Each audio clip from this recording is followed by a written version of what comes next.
সবাইকে শুভেচ্ছা। স্বাগত জানাই আজকের এটিএন বিজনেস অ্যান্ড ফিনান্স অনুষ্ঠানে। সাথে আছি আমি শারমিন মিশু। প্রিয় দর্শক, আমাদের এই অনুষ্ঠানের মাধ্যমে ব্যবসা, বাণিজ্য, অর্থনীতি, জাতীয় আন্তর্জাতিক বিভিন্ন বিষয় নিয়ে আলোচনা করি। কোভিড পরবর্তী সময়ে বিশেষ করে আলোচনা করি সেক্টর ভিত্তিক বিভিন্ন ব্যবসা সম্পর্কে। আমাদের আজকের আলোচ্য বিষয় কোভিড পরবর্তী তৈরি পোশাক খাত। এই সেক্টরটা নিয়ে আমাদের আসলে অনেক গর্ব রয়েছে এবং আমরা আমাদের দেশের আর্নিংটা অনেকটাই ডিপেন্ড করে এই রেডিমেড সেক্টরের উপরে। এই বিষয়গুলো নিয়ে আপনাদেরও বিভিন্ন সময় প্রশ্ন আমরা নিয়ে থাকি, মতামত জানতে চাই। আপনারা সরাসরি ফোন করতে পারেন। নাম্বারটি আবারও বলে দিচ্ছি, 0281897666। প্রিয় দর্শক, একই সাথে ফেসবুকে আমাদের এই অনুষ্ঠানটি সরাসরি দেখতে পারেন ATN Bangla Facebook live page থেকে। চলে যাচ্ছে আমাদের আজকের আমন্ত্রিত অতিথিদের কাছে। আমাদের সাথে স্টুডিওতে দুজন অতিথি রয়েছেন, আমি একে একে পরিচয় করে দিচ্ছি। আমাদের সাথে রয়েছেন ব্যারিস্টার শেহরিন সালাম ঐশী, পরিচালক বিজিএমইএ ও পরিচালক এনভয় গ্রুপ। আমাদের সাথে আরও রয়েছেন ডক্টর মাহফুজ কবির, গবেষণা পরিচালক, Bangladesh institute of international strategic studies BIISS। দুজনকেই শুভেচ্ছা, স্বাগত জানাই আমাদের আজকের এই অনুষ্ঠানে। আজকের পর্বটা আমরা কিন্তু বিভিন্ন সময় আলোচনা করেছি এই RMG সেক্টর নিয়ে এবং কোভিড পরবর্তী এই সেক্টরটা আসলে কিভাবে ঘুরে দাঁড়াচ্ছে, কিভাবে কাজ করছে। এবং যখন আমরা শুনেছি যে সোশ্যাল ডিস্টেন্সিংয়ের কারণে কিন্তু অ্যাক্টিভিটিস একটু টাফ হয়ে গিয়েছিল সব সেক্টরে, কিন্তু এই জায়গাটা কিন্তু সচল রাখতে হয়েছে বিকজ আমাদের এই সেক্টরটাকে কানেক্টেড থাকতে হয়েছে গ্লোবালি। সো আমি সরাসরি আপুর কাছে আসতে চাই যে কিভাবে আমাদের এই RMG সেক্টরের এই আফটার কোভিড, কিংবা এখন কোভিড চলছে বাট আমাদেরকে কিন্তু কাজ চালিয়ে নিতে হচ্ছে, এই সময়টা চ্যালেঞ্জেসগুলো কি ফেস করছেন? ধন্যবাদ প্রশ্নের জন্য। আপনার মাধ্যমে এটিএন বাংলার সকল দর্শকদের জানাচ্ছি শুভেচ্ছা। আসলে মহামারী এমন একটি জিনিস ছিল, কোভিড-19 যেটাকে আমরা বলি, সেটা আসলে আমাদের সবার জন্য একদম নোভেল একটি সিচুয়েশন। বাংলাদেশের রেডিমেড গার্মেন্টস ইন্ডাস্ট্রি কিংবা textile and apparel sector directly কিন্তু বৈদেশিক প্রত্যেকটি স্থানের সাথে যুক্ত। সেই কারণে কিন্তু আসলে আমাদের যখন world gets affected, we get affected, and এটার সাথে এখানে আসলে কোনো ভিন্ন কোনো সিনারিও ছিল না। তো আমরা কিন্তু আমি যদি একটু ডেট ব্যাক করি, আমরা লাস্ট ইয়ার 2020 যদি মার্চ থেকে দেখা শুরু করি, সময়টা কিন্তু এমন ছিল যে আপনার শনাক্ত কম ছিল, কিন্তু মানুষের মধ্যে একটি ভয় ছিল, একটা আতঙ্ক ছিল, কারণ তখনও আমরা এটা সম্পর্কে আসলে কিছুই জেনে উঠতে পারিনি।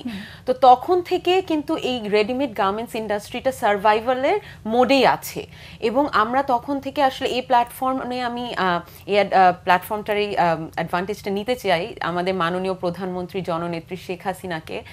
আমি আসলে একটি সাধুবাদ জানাতে চাই এবং ধন্যবাদ দিতে চাই আমাদের সেক্টরের সকলের পক্ষ থেকে। যখন আমরা আসলেই সারভাইভ করতে কষ্ট হচ্ছিল আমাদের, একমাত্র তিনি কিন্তু আমাদের পাশে এসে দাঁড়িয়েছেন। আপনি জানবেন যে এই সেক্টরটি কিন্তু ডিরেক্টলি অ্যাপ্রক্সিমেটলি 40 লাখ মানুষ এটা থেকে কাজ করে থাকে এবং প্রত্যক্ষ পরোক্ষভাবে আমরা যদি ফরওয়ার্ড অ্যান্ড ব্যাকওয়ার্ড লিঙ্কেজ দেখে থাকি, এখানে আমরা 2 crore থেকে তারও বেশি মানুষের জীবিকা কিন্তু এই সেক্টরের উপর নির্ভরশীল। তার পাশাপাশি আপনি দেখবেন ব্যাংকিং খাত কিংবা আপনার হোটেল অ্যান্ড ট্যুরিজম সবকিছুই কিন্তু এর চারিপাশ দিয়ে গড়ে উঠেছে। তো এই সেক্টরটিকে বজিয়ে রাখার জন্য আসলে কিছু টাইমের ডিসিশন দরকার ছিল, সেগুলো আসলে আমাদের মাননীয় প্রধানমন্ত্রী নেওয়ার কারণে হয়তোবা আজকে এই সেক্টর যে ভয়াবহ দিনটা আমরা দেখতাম হয়তোবা সেটা আমরা দেখছি না। তবে হ্যাঁ, অনেক ডিফিকাল্টিজ আমরা ফেস করছি। তার কিছু যদি আমি এখন একটু তুলে ধরি, আপনি দেখবেন যে এক্সপোর্ট কিন্তু একটি লং টার্ম রিলেশনশিপ এর উপর বেসড হয়। আজকে অর্ডারটি আসছে, ওটাকে করে কিন্তু আমরা একটি টাইম স্টিপুলেটেড টাইমের মধ্যে ওটাকে পাঠানো। তো কোভিডের মধ্যে যেই ডিসরাপশনটা হয়েছে শুধুমাত্র আমাদের র মেটেরিয়াল সোর্সিং এর কারণেই নয়, আপনি দেখবেন there is a freight disruption all throughout the world. Besides the high freight charges যেটা আমাদেরকে এখন বেয়ার করতে হচ্ছে, র মেটেরিয়ালটা আনা, ওই গুডসটাকে একটি মানে ফাস্ট লিড টাইমের মধ্যে রেডি করে ওটাকে র্যাকে তাদের দেশে পাঠানো, আসলে এটি একটি চ্যালেঞ্জ হয়ে যাচ্ছিল। তবে হ্যাঁ, আমি বাহবাদী আমাদের এই রেডিমেড গার্মেন্টস ইন্ডাস্ট্রির প্রত্যেকটি উদ্যোক্তাকে যে এই কষ্টের সময়ের মধ্যে অনেক বাধা অতিক্রম করেও কিন্তু তারা তাদের এফিসিয়েন্সি দিয়ে এটা কিন্তু দেখিয়েছে যে আমরা পারি।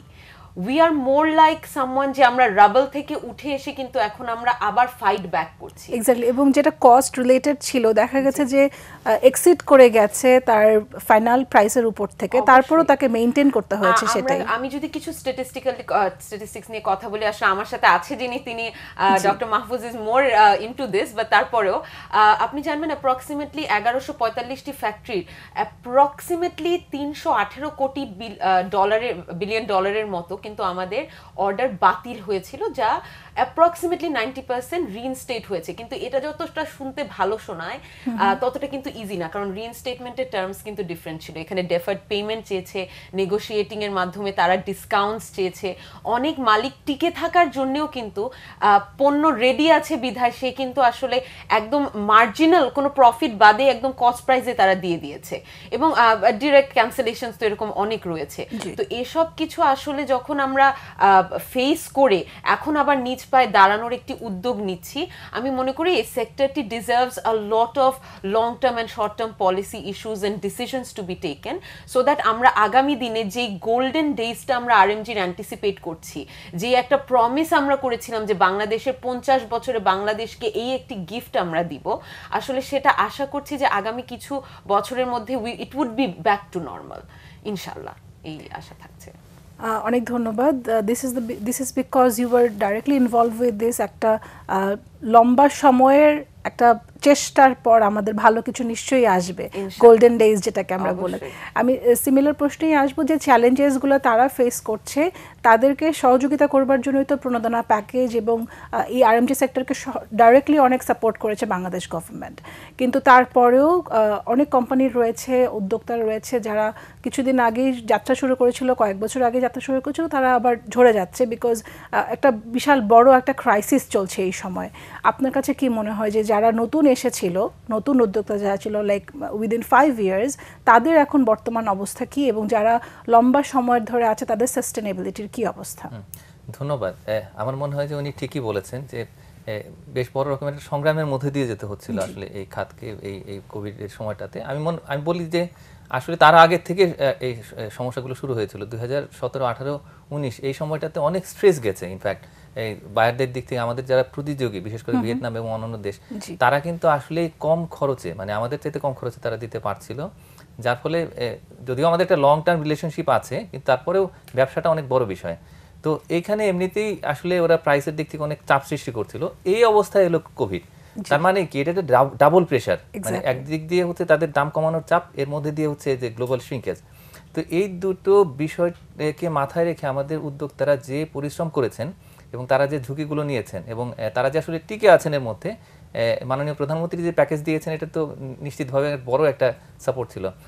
এখন যেটা দাঁড়াচ্ছে আমরা দেখতে পাচ্ছি সরাসরি ফলাফল, এই যে ইপিবির যে ডেটা, সেখানে দেখা যাচ্ছে যে জুলাই থেকে অক্টোবর মাসে কিন্তু 12.6 বিলিয়নের মতো ডলার যেটা আর্ন করেছে, এবং এখানে দেখতে পাচ্ছি যে আমাদের সামনে শীত আছে, এই কারণে কিন্তু নেটওয়ার্কটা একটু ভালো করছে তার পারফরমেন্স, 7.2 বিলিয়ন ডলার, আর ওভেন সেটা হচ্ছে 5.4। তো সব মিলিয়ে কিন্তু বেশ ঘুরে দাঁড়ানোর একটা ইঙ্গিত পাওয়া যাচ্ছে, এবং মোটামুটি ধরা যাচ্ছে যে এই অর্থ বছরের শেষের মধ্যে আমরা প্রায় 37 বিলিয়ন ডলারের মতো এক আরএমজি থেকেই পাবো, এবং আরো ভালো হতে পারে। এটা কিন্তু একটা বড় রকমের ইন্ডিকেশন যে আমরা আমাদের যে ভিশন 2021 যে টার্গেট ছিল যে 50 বিলিয়ন ডলারের একটা আরএমজি এক্সপোর্ট হবে, এটা বেশ অনেক আগে থেকে কথা হচ্ছিল। তেমন মনে হয় যে এদিকে যাচ্ছে, কিন্তু আসলে সাপোর্ট লাগবে, তার কারণ এই যে ডলারের ক্রাইসিস এখন যেটা দেখতে পাচ্ছি যে র ম্যাটেরিয়াল এমনিতেই ফ্রেট চার্জ বেড়ে গেছে, তো এর মধ্যে দিয়ে যদি আবার এই যে ডলারের যে একটা ইনস্টেবিলিটি সেটি এবং অন্যান্য জায়গাতে যে পলিসি সাপোর্ট, সেগুলোর দিক থেকেও কিন্তু আমরা এখন একটা কম্পিটিটিভ অবস্থাতে আছি, মানে অন্য খাতগুলোরও দরকার সাপোর্ট। তো সব মিলিয়ে আসলে এই নীতি প্রণোদনা বা প্যাকেজগুলো কীরকম দাঁড়াবে তার উপরে কিন্তু আসলে নির্ভর করবে যে নতুন যারা এসছে, তার কারণ এটা একটা ডাইনামিক সেক্টর, এখানে অনেকেই আসবে নতুন, আবার যারা পুরনো আছে তারা বেশি চাপ দেখলে চলে যাবে।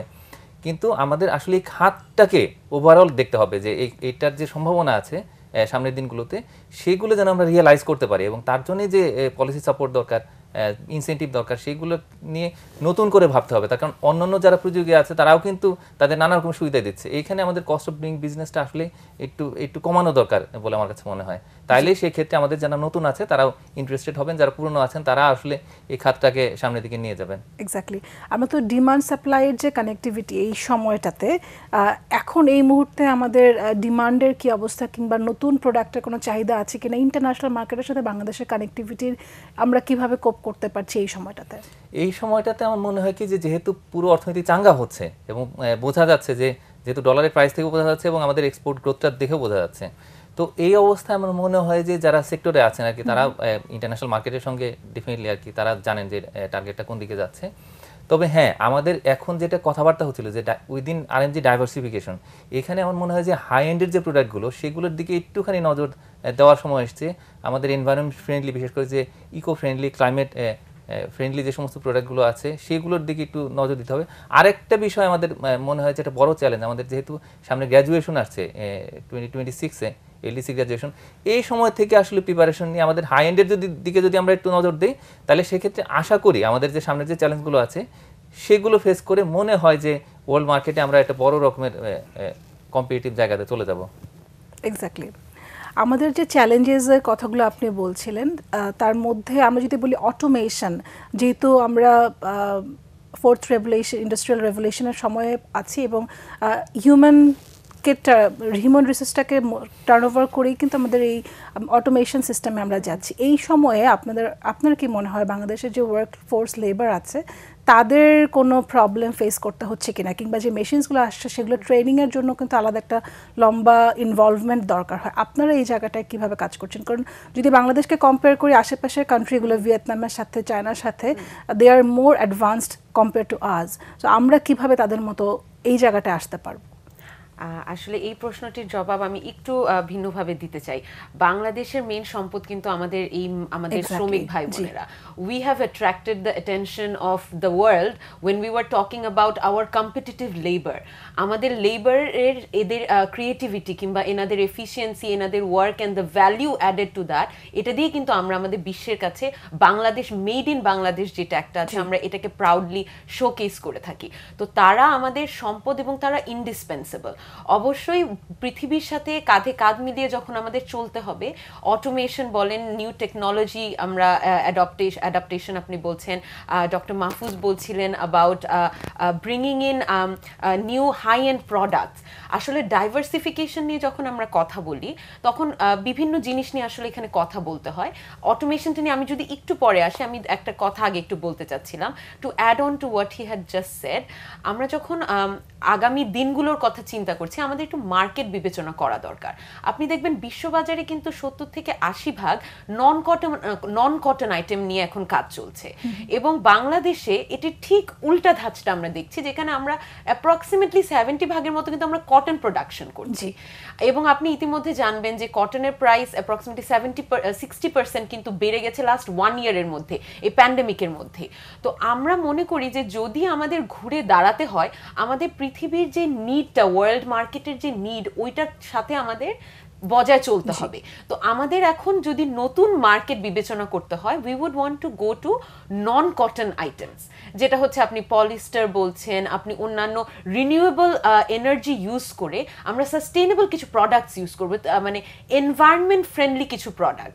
যেমন আমরা যেটা সিনথেটিকের কথা যেটা বলছি, non cotton, it is durable, it is economically friendly. But then again আমি যখন কটনের কথা বলছি, ওটা কিন্তু আসলে এত ইকোনমিক্যালি অ্যান্ড এনভায়রনমেন্টালি ফ্রেন্ডলি না। সাস্টেইনেবিলিটি কিন্তু পুরো দুনিয়াতে এখন নিউ নর্মের সাথে এমনভাবে মিশে গেছে যে আপনি বায়ার্স বলেন, আপনি আদার স্টেক হোল্ডার্স বলেন, তারা সবাই কিন্তু এটাতে অনেক বেশি জোর দিচ্ছে। তো আমরা যখন ইন্টারাপ্ট করি, আমরা যদি র ম্যাটেরিয়ালস এর কথা বলি, হোয়াট অ্যাবাউট দ্য র material sourcing for this non cotton items? এখানে একটি সুন্দর বিষয় আপনি তুলে ধরেছেন। আসলে আমরা কিন্তু বারবার বলছি র ম্যাটেরিয়াল সোর্সিং আমাদের জন্য অনেক এক্সপেন্সিভ হয়ে যাচ্ছে, যেটার কারণে আমাদের প্রোডাকশন কস্ট কস্ট হাই হয়ে যাচ্ছে, লাস্ট 5 ইয়ার্স অ্যাপ্রক্সিমেটলি 30% কিন্তু আমাদের প্রোডাকশন কস্ট বেড়েছে অন অ্যাভারেজ। তো সব মিলিয়ে এই নন কটনটা প্রোডাকশনের ক্ষেত্রে কিন্তু কিছু র মেটেরিয়াল আছে যেটার দক্ষতা, প্রোডাকশনের দক্ষতা বাংলাদেশ কিন্তু অর্জন করতে পারে। সেই ক্ষেত্রে আমাদের যেটা করতে হবে, আমাদের ব্যাকওয়ার্ড লিঙ্কেজকে স্ট্রং করতে হবে। আমরাই এখানে প্রডিউস করব র মেটেরিয়ালটা, আমরাই জিনিসটা প্রডিউস করে ফাইনাল প্রোডাক্টে এখানেই প্রোডাকশন হবে। তাহলে আমরা যেটা দেখছি আমাদের র মেটেরিয়াল সোর্সিং কস্ট কমে যাচ্ছে। কিন্তু এই বিষয়ে আসলে যখন আমরা, এই বিষয় হচ্ছে গবেষণা যারা করে তাদের বেশি তাদের আছে, কিন্তু তারপরে যখন আমরা এলডিসি উত্তরণের একদম মানে কি বলবো দ্বার পথে আছি, সেই ক্ষেত্রে কিন্তু আমাদের নতুন কিছু ভেঞ্চার্স কিংবা ব্যাকওয়ার্ড লিঙ্কেজকে স্ট্রং করার জন্য আসলে এখানে আমি মনে করি গভর্নমেন্টের একটি বড় পলিসি এন্ড সাবসিডিয়ারি সাপোর্ট লাগবে। কারণ যখন আমরা একটি নতুন সেক্টরকে স্ট্রেনথেন করতে চাচ্ছি, আসলে এখানে উদ্যোক্তাদের উদ্বুদ্ধ করার জন্য এই সাবসিডিটা অনেক বেশি দরকার। এন্ড আপনি যেখানে মেশিনারিজ এন্ড অটোমেশনের কথা বলছিলেন, অবশ্যই it is the long term vision of this sector, এটার বিকল্প আসলেই নেই। আমি যখন আমার কম্পিটিটিভ নেশনস যারা আছে, চায়না, ভিয়েতনামকে দেখছি, চায়না কিন্তু অলরেডি হাইটেক প্রোডাকশনে, আইটেম প্রোডাকশনে চলে গেছে। তো এইসব ক্ষেত্রে কিন্তু বাংলাদেশকে রুখে দাঁড়ানোর জন্য আমরা যদি আবার ফিরে দাঁড়াতে চাই with that competitive mode, we have to adopt automation and technology needs to be updated, but that is a call of time and a matter of years to come. আমরা রাতারাতি আমাদের যেই সিস্টেমটা আছে ওটাকে চেঞ্জ করব না, এবং এটাও আমাদের মেনে নিতে হবে যে আমাদের শ্রমিক ভাই বোন যে শ্রমিক সম্পদটা আছে এটা indispensable and will last of course, but automation and machine upgradation, innovation, এইসব জিনিসগুলো আমাদের আগামী দিনগুলোতে চিন্তা করতে হবে। ওয়ান্ডারফুল। এই যে একটা নতুন ধারার কথা বলছিল নন কটন আইটেমস নিয়ে, এটার যদি সত্যি রিসার্চ, আমি জানি না কতটুকু কি হচ্ছে, আপনি যদি একটু আমাদেরকে গাইড করতে পারেন। ধন্যবাদ। রেজিস্ট্রার শেরিন ঠিক কথাটি বলেছেন যে আমি বলবো যে টেকনিক্যাল টেক্সটাইল এই জায়গাতে কিন্তু এখন নতুনভাবে নজর দেওয়া হচ্ছে এবং এটা খুবই হাই এন্ডেড প্রোডাক্ট, এবং এই সমস্ত যে ম্যাটেরিয়াল ইউজ করে যে প্রোডাক্টগুলো তৈরি করা হয় সেগুলোর আসলে ডিমান্ড আছে উন্নত বিশ্বে। তো এবং এটা মানে অনেক অনেক প্রফিটেবল। তো এইটার কথা যদি চিন্তা করি, আমরা যদি মেশিন ইনস্টল করি এখানে, আমাদের অনেকগুলো বড় বড় যারা গার্মেন্টস ইন্ডাস্ট্রি তারা কিন্তু যাদের কম্পোজিট, তো তারা কিন্তু ইজিলি ব্যাকওয়ার্ড লিঙ্কেজে বড় রকমের রোল প্লে করতে পারে, এবং এটা যদি করা হয় তাহলে ডোমেস্টিক ভ্যালু এডিশন যেটা সেটা কিন্তু অনেক বেড়ে যাবে। এবং আমার মনে হয় যে এখনই সময় যে গভর্নমেন্টের যে সাবসিডি বা পলিসি সাপোর্ট এই জায়গাতে একটা বড় রোল আছে, তার কারণ এখানে বড় রকমের ইনভেস্টমেন্ট দরকার, এবং এই জায়গাতে কিন্তু যদি এনকারেজ না করা হয় তাহলে কিন্তু আমরা এই যে 2026 সালের ওই জায়গাটাতে কিন্তু একটা বড় রকমের ধাক্কা খাবো। এবং এই যে আমরা যে ট্রেডিশনাল প্রোডাক্টগুলো তৈরি করছি এখানে ডাইভার্সিফিকেশন যে সুযোগটা কিন্তু এই জায়গাতেই। তো এইখানে যদি আমরা একটু চিন্তা করি তাহলে সেই ক্ষেত্রে বিজিএমইএ এবং সরকারের মধ্যে একটা ডায়লগ অবশ্যই দরকার আছে, এবং যত দ্রুত এটা সম্ভব, এবং আগামী অর্থবছর শুরু হওয়ার আগেই যদি এটা করা সম্ভব হয় তাহলে সেই ক্ষেত্রে আমরা এই যে কোভিডের যে চ্যালেঞ্জগুলো সেগুলো মোকাবেলা করতে পারবো, এবং এইখানকার যে ইনভেস্টমেন্ট সেটাও আমরা তৈরি করতে পারবো। ডেফিনেটলি আমাদের দরকার আছে যে আপনার যে ফোর্থ ইন্ডাস্ট্রিয়াল রেভলিউশন চ্যালেঞ্জ মোকাবেলা করার। তবে টেকনিক্যাল টেক্সটাইল যদি আমরা অ্যাডপ্ট করতে পারি তাহলে সেই ক্ষেত্রে হাই ভ্যালুয়েটেড যে প্রোডাক্ট এবং ডিজাইন এই সমস্ত জায়গাগুলোতে যে চিন্তা করা, সেই জায়গাতে আমার মনে হয় যে ভালো করতে পারবো।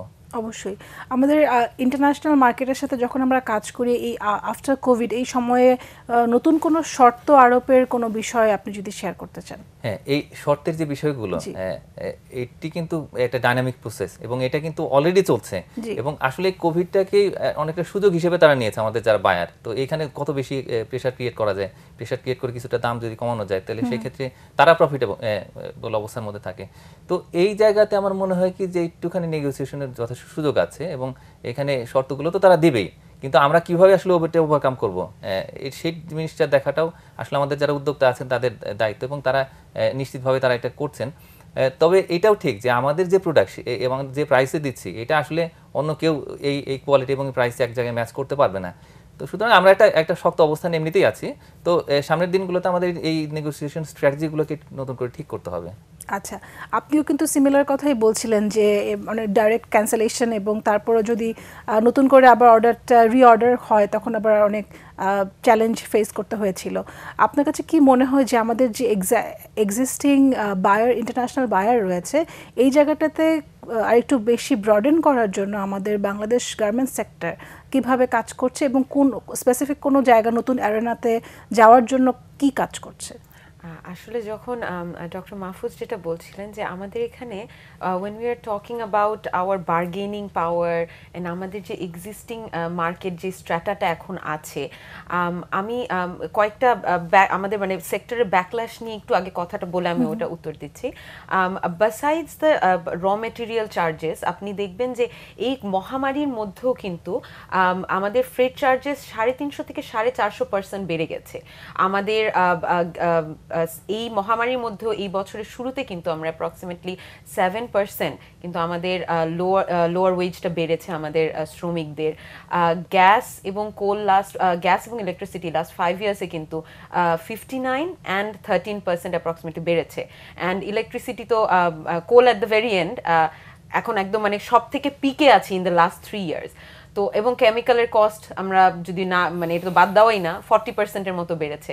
তো সব মিলিয়ে আমরা যখন দেখি একটি শাইনি অ্যান্ড গ্লসি লুক, এই যে আমরা যে বলছি যে এই বছর 2020 থেকে 2021-এর ফিসক্যাল ইয়ারে আমাদের অ্যাপ্রক্সিমেটলি $34 বিলিয়ন এক্সপোর্ট হয়েছে, বিলিয়ন ডলারের। এখন এটা একটি নাম্বার মনে হয় এবং মনে হয় এটা অনেক বড় একটি নাম্বার, কিন্তু আসলে এর পেছনে যে কষ্টটা, যে এক্সপেন্সেস রয়েছে, যে কষ্টটা রয়েছে, এবং it is about the livelihood of so many people এটাতে জড়িত আছে। তো এই একটি sector which is the highest foreign currency earning sector of the country, এটাকে আসলে আমরা অর্থনীতির চালক কিন্তু শুধু এমনি বলছি না, এটা আমাদের রেমিটেন্স এনে দিচ্ছে, ফরেন রেমিটেন্স, এটা আমাদের জিডিপিতে কন্ট্রিবিউট করছে। আমাদের আপনি দেখবেন আমাদের নারী উদ্যোক্তা এবং নারী অধিকার, দ্য এম্পাওয়ারমেন্ট, ক্ষমতায়নে কিন্তু আরএমজি সেক্টরের ভূমিকার কিন্তু কোনো বিকল্প নেই। তো এই যে একটি সেক্টর দাঁড়িয়েছে আমাদের এত কষ্টের বিনিময়, আমি মনে করি এইখানে বার্গেনিং পাওয়ারটা উদ্যোক্তাদের পাশাপাশি বিভিন্ন অর্গানাইজেশনস যারা কাজ করছে, আপনি বলবেন আইএলও থেকে শুরু করে অন্যান্য যারা আছে এবং গভর্নমেন্ট লেভেলেরও, সবারই আসলে বার্গেনিং এ পার্ট নেওয়া উচিত। কারণ এই সেক্টরটি টিকলে আসলে there are a lot of stakeholders and a lot of people যারা এটা থেকে বেনিফিটেড হচ্ছে। এটা গেল আমাদের বার্গেনিং স্ট্যান্ডটা।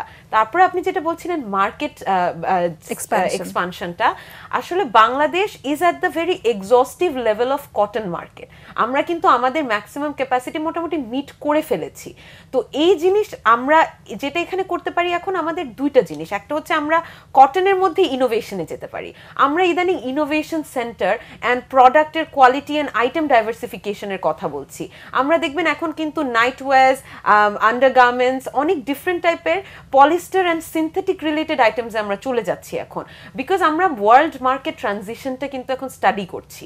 সো আর আরেকটা জিনিস আপনি দেখবেন, ওভার দ্য প্যান্ডেমিক আমাদের কিন্তু ওভেন আইটেমসের ডিমান্ডটা কিন্তু একটু কমেছিল।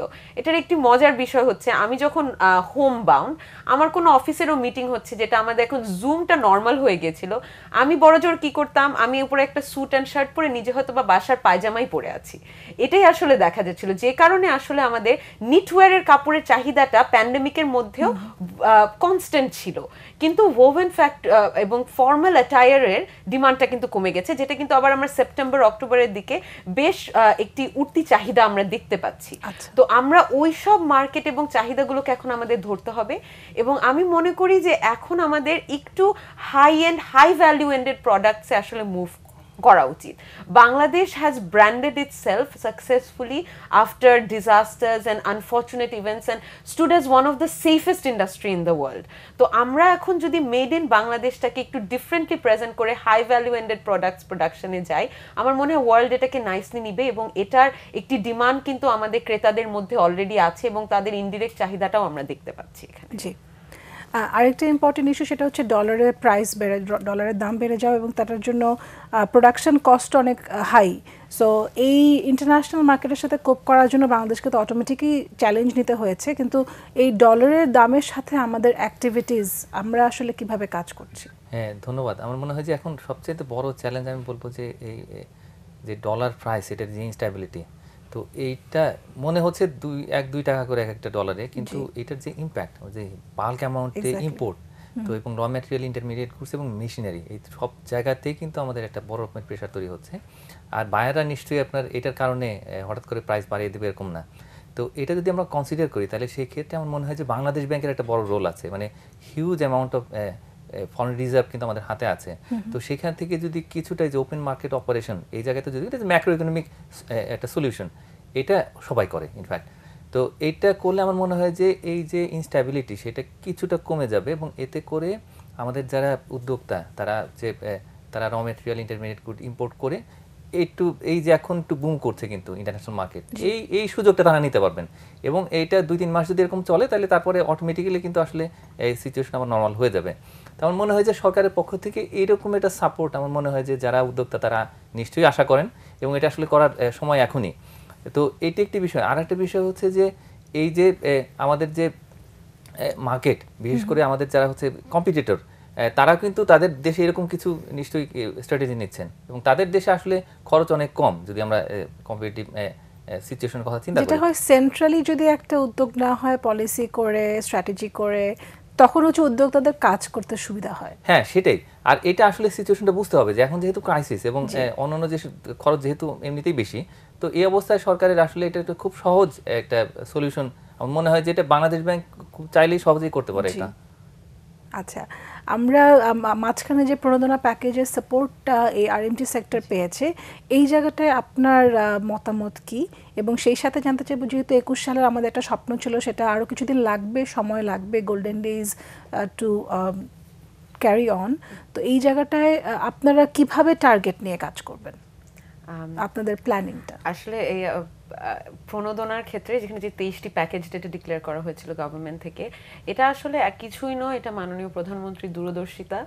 তিনি একমাত্র আমি মনে করি যে যখন পুরো পৃথিবী বা অন্যান্য সেক্টর বা অনেকেই হয়তোবা আমাদের প্রতি একটি ধারণা ছিল যে তাদেরকেই কেন এটা দেওয়া হয়, আসলে তিনি কিন্তু একমাত্র যিনি রুখে দাঁড়িয়ে উনি বুঝেছেন যে এই সেক্টরটি কেন এটাকে বাঁচিয়ে রাখা এবং এটাকে আসলে চালানো এত ইম্পর্টেন্ট ছিল তখন।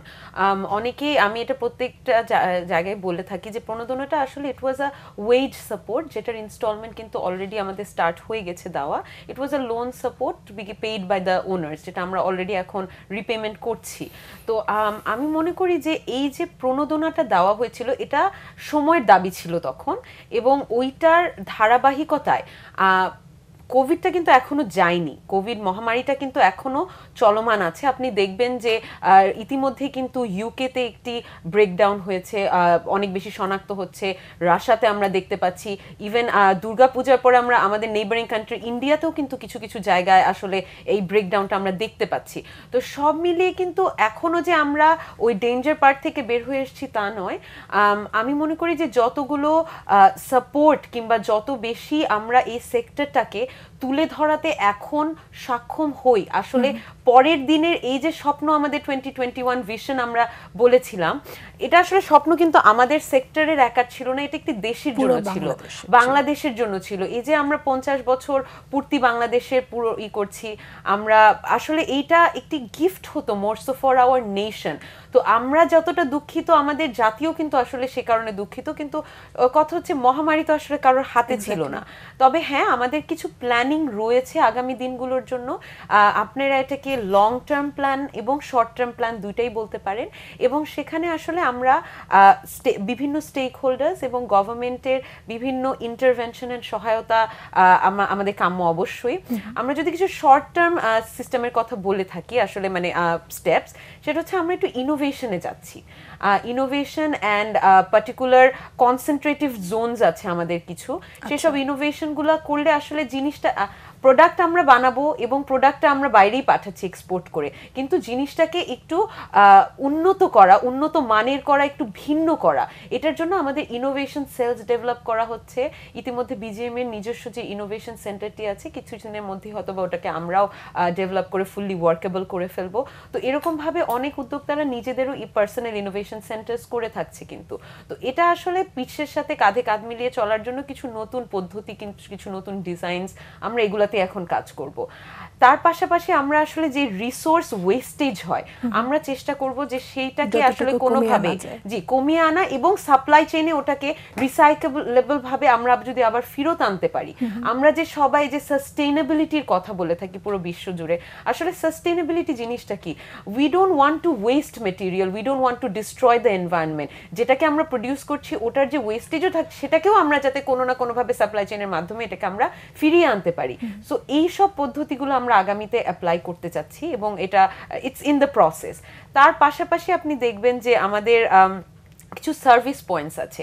এনবিআর এর আপনি দেখবেন স্ট্যাটিস্টিক্স বা তাদের কিছু ডিসিশনস অনুযায়ী মাঝে মাঝে আসলে ব্যবসায়ী মহলে কিছু সাড়া ওঠে। যেমন ইতিমধ্যে আপনি দেখবেন আমাদের এইচএস কোড নিয়ে অনেক কথা হয়। তো পৃথিবীটা কিন্তু এখন একটি নাটশেলের মধ্যে নেই, অনেক বড় হয়ে গেছে। অনেক বিভিন্ন ধরনের প্রোডাক্টস আমরা কিন্তু এখন ইম্পোর্ট করে নিয়ে আসছি, প্রোডাক্টসের ভ্যারাইটি বাড়ছে। কিন্তু যেখানে হয়ে যায় কি, যখন ওই প্রোডাক্টগুলোর এইচএস কোডও এখন পর্যন্ত কিন্তু হয়নি, কিন্তু যখন ওটা আমাদের বাংলাদেশে আসছে ওটাতে একটা হিউজ অ্যামাউন্ট অফ ট্যাক্স ধরা হচ্ছে। তো এটা আসলে it's a surprising as well as shocking for business people. কিন্তু Exactly, we need to work on the shortcomings এবং আমরা নিশ্চয়ই ওভারকাম করব। শুধু শর্টকামিংসই না, আমি মনে করি যে as a businessman I would like to raise this proposal যে can we make it easy, service পয়েন্টসগুলো ইজি করে। অফকোর্স ব্যবসায়ীদের জন্য যদি এই সবকিছু ধরনগুলো সহজকরণ না হয় তাহলে তো কাজ করাটা ডিফিকাল্ট। দুজনকে অনেক ধন্যবাদ। আমরা একেবারে অনুষ্ঠানের শেষ প্রান্তে, ধন্যবাদ সময় দেওয়ার জন্য। প্রিয় দর্শক, দেখা হবে আগামী পর্বে। সে পর্যন্ত যে যেখানে আছেন খুব ভালো থাকুন, সুন্দর থাকুন। আমি শারমিন মিশু বিদায় নিচ্ছি। আল্লাহ হাফেজ।